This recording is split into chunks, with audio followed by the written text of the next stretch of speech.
Just 7 days since the drug testing of drivers was introduced in the Wellington region, and one driver's already been caught out.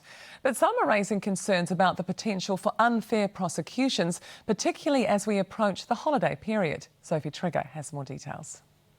1 week into roadside drug testing in Wellington. We've done 38 tests so far, and only one person has come back with an offence, which is really promising, albeit it's one too many. That offence, a 40-year-old testing positive for methamphetamine at a checkpoint on Hutt Road.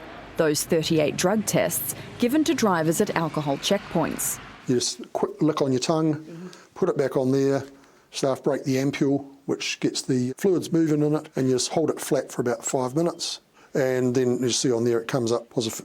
The test screens for cannabis, methamphetamine, MDMA and cocaine. Drivers who test positive will have a saliva sample sent to a lab where it'll be tested for 25 substances.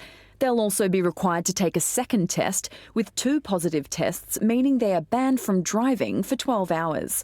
Some have raised concerns. The tests, as far as I can tell, are not really detecting impairment, so they're just detecting that you've got it in your system. If people are prescribed cannabis and they test positive, they will still face the consequences, which they will then be able to appeal and reverse with a prescription. We're pretty confident if people use it in accordance with the directions of their medical professionals, then they shouldn't come up for a positive test. But there's a defence available if they do. Shouldn't is not good enough for New Zealand. Over the last few weeks, what we've seen is an influx of people contacting us, afraid, asking us questions. What does this mean for me? Worried there could be unfair consequences for some. In the worst case scenario, you end up with lots of people having their keys taken away from them in not very fair situations where they might have smoked cannabis like a week ago or used medications like medicinal cannabis, but other medications. Police say that's unlikely, but are urging drivers to make good decisions this holiday season. And Sophie joins us now. You mentioned the concerns. What's the government had to say about them?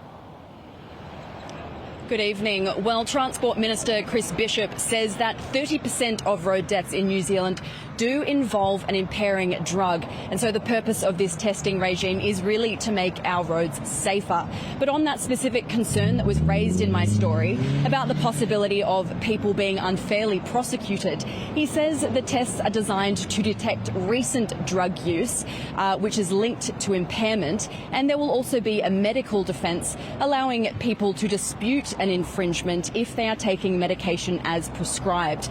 Now, there will be much more to come on this particular story. The regime is still in its early days, just launched a week ago here in Wellington, but it will start to ramp up fairly soon, with police scaling up the testing from April next year, and it's expected to be rolled out nationwide by the middle of next year, meaning drivers anywhere in the country will be able to be tested.